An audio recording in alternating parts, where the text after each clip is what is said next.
The X-Files writes, I know there probably isn't a high demand, but do you think fans will ever see an Entourage sequel? You know what? It's one of those things. Okay, the Entourage movie was too little too late. They should have had at least a year and a half faster than it did. I think too many people got disconnected. The movie itself was better than I was expecting. I actually legitimately enjoyed myself watching that Entourage movie, and I would be in line to go back and see another one. But the financial returns were poor, and there's no reason they should expect that if they put out another one, it would be better, that the financial returns would be better. I hope they do it, maybe find a way to shoot it for $6-7 million and make it reasonable, but sadly, I don't think it's going to happen, Schnepp. I didn't even see the film in the theaters. If they were going to do a return to Entourage, maybe they just do like 2-3 mini movies, just do it, like throw it back on, I think it was HBO, right? Mm-hmm. Yeah, that's why I see it happening more likely than in a theater. I don't think you're ever going to see another Entourage movie in a theater again. Might see something on Netflix, on a streaming service, or on HBO where they're just like, hey, we have a special Entourage. Like it's a two-parter Sunday and Monday. You could see something like that. I don't know that any of those are that likely of scenarios, but that's probably the way you'd get it. All right, what's next? Donato Ricci writes, what do you think about Amy Schumer and Vince Vaughn for Men in Black reboot? The Vince Vaughn clock for me is winding down. And I think Vince, when he went and did, now granted, the new True Detective was merely a shadow of the first season of True Detective, but I think a lot of us appreciate seeing Vince Vaughn go back into dramatic stuff. Now, we know he's got 1 or 2 comedies coming, but I would honestly, I'm almost done. Look, I love a lot of Vince Vaughn's comedies. I really, really do. I love Dodgeball. I love Wedding Crashers. I mean, I really enjoy it, but his shtick is kind of worn thin with me in his comedy. I'd like to see him do more drama. So, look, if they suddenly announce tomorrow that Amy Schumer and Vaughn are your new Men in Black, I'll be intrigued. I will, but it wouldn't be my first choice. Mark, what about you? If it's something like Couples Retreat, or if it's something like The Internship, but those are movies where he has a lot of creative freedom, and his team that he puts in place help get those movies made, and it's like they just show up and improv their lines and hope something funny comes out. With something like Men in Black, where he would be acting in a movie that other people are pulling the strings behind the scenes, that sounds like a great idea to me. Whoever wrote that's an awesome idea. Amy Schumer and Vince Vaughn for Men in Black 4. I'd say Tom Hardy and Amy Schumer. How about that? Tom Hardy and Amy Schumer. He's in Legend right there. I was like, up. Besides Vince Vaughn, that sounds more intriguing to me. Let's see if we can get Tom Hardy's twin brother to be in the movie too. The other Craig that didn't get killed. All right, what's next? Alexander Burton writes, why do you guys think Ted 2 made significantly less money than Ted? And where does this leave Seth MacFarlane as a director? I don't think it does anything to Seth MacFarlane's position as a director. I think if anything else, A Million Ways to Die in the West had some impact on that. I just watched Ted 2 again, flying back from New York, and it's certainly a funny movie. It's not as good as the original Ted, but it is certainly a funny movie. Why did it not make as much? Honestly, I don't know. Because the first one was loved. I gotta expect that A Million Ways to Die in the West had a bigger impact on Ted 2 than I thought it would have, and I think a lot of people thought it would have. So that's my only guess, was the abysmal outing of A Million Ways to Die in the West affected some people's desire to see it. What do you think, Mark? I just think originality, it's not that unlikely for a sequel to do not as well as the original one, particularly when the original one was so beloved like Ted was. Ted 2 is hysterical. It's not as well made of a film. It's way too long. I don't think any of those things factored into how poorly it did at the box office, which it didn't do bad, just didn't do as well as the first Ted. It still made a lot of money. I just think that people were like, oh no, I've seen Ted, I don't need to go see Ted 2. It's as simple as that. I don't think his status as a director got harmed by it at all. I think the reason Ted 2 didn't make as much money as Ted, the first one, is there was not enough Flash Gordon. If they upped Flash by at least 10 to 15% more screen time and more homages to the Flash Gordon 1980. Throw Ted back in there for Ted 3 that should begin in the Flash Gordon universe. Have an awesome 10-minute action sequence with Sam J. Jones. Instant $100 million weekend. Yeah. I will say this, though. I will say this. Like I said, I was watching Ted 2 again, flying back from New York. This is one of those moments where I got my headphones on, and if you're somebody sitting around me, the moment in the movie came where that scene that's in the trailer, they're in the sperm donors thing, and falls over, and he's covered.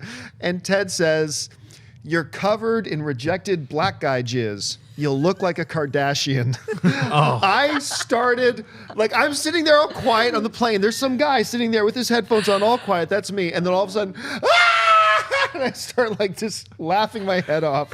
So, yeah, that movie's got then some... you have to get on the PA and explain what made you laugh and do the joke for everybody on the airplane. I was that guy when I saw the Robert Downey Jr.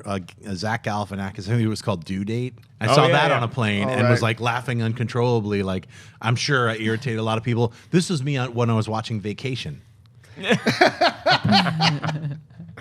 For the entire 2 hours. That dude must be listening to NPR. I know. Is he alive? Is he having a stroke?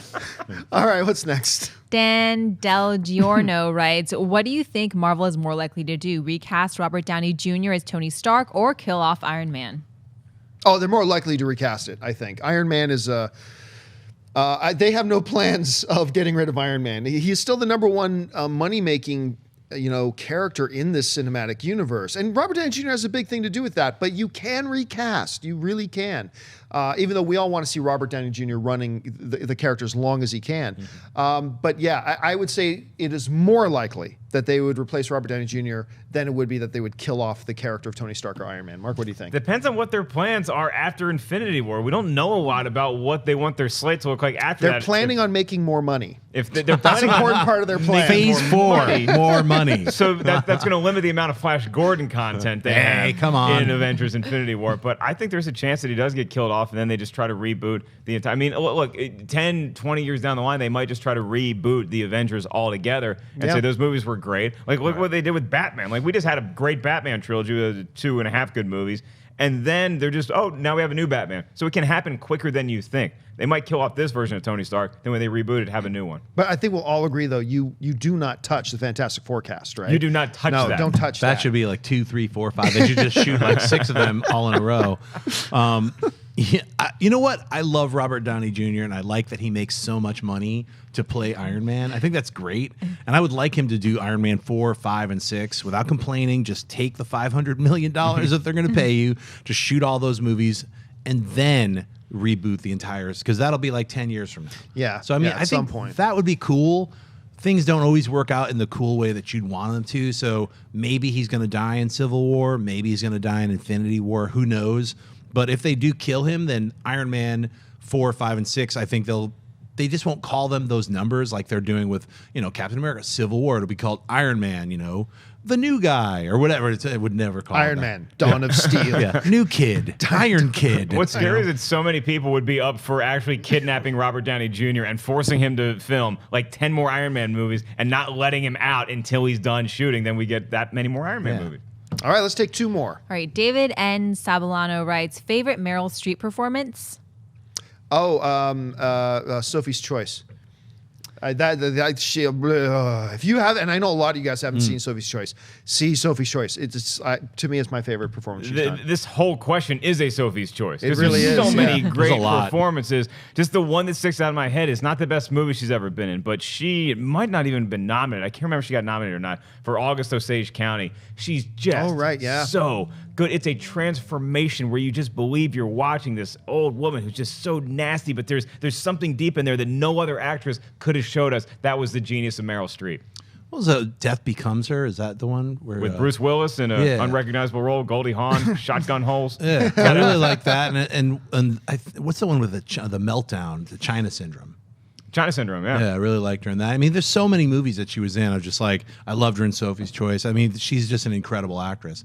There's another totally weird one. I think it's called Ironwood or Ironweed with Jack Nicholson. I remember seeing that. It's like they're both like homeless and like I just remember watching it. I was like, I don't know if I even liked it, but I remember like, hey, that was pretty, good choice. You just remind me of a conversation I had with my wife once when you said, "What's that movie she's in with the China Syndrome?" China Syndrome. I remember once my wife was saying, "Hey, what's that movie again with Aaron Brockovich?"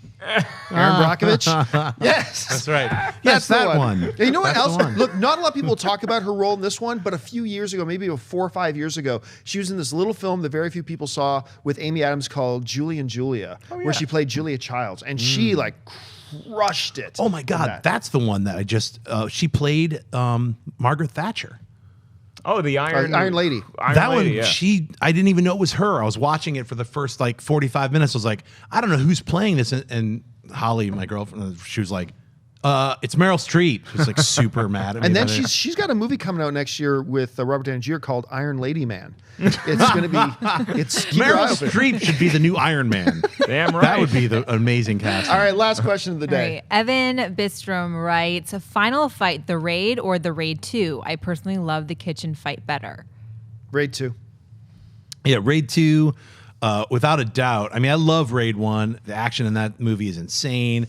Raid 2 ratchets us up. Check out Hammer Girl. Check out the car sequence. I mean, that movie is just insanity. I love that film. That kitchen fight scene is just, it's poetry in motion. It's violent ballet. It's everything you want. The first Raid, I got to go back and watch that one again. That fight scene you're talking about, because that one blew my mind. But that kitchen scene is like an all-timer for me. Hey guys, if you like this clip, click here to watch the entire episode. Also, make sure you subscribe to our YouTube channel because it'll help you stay up to date with all the stuff we've got going on here at Collider.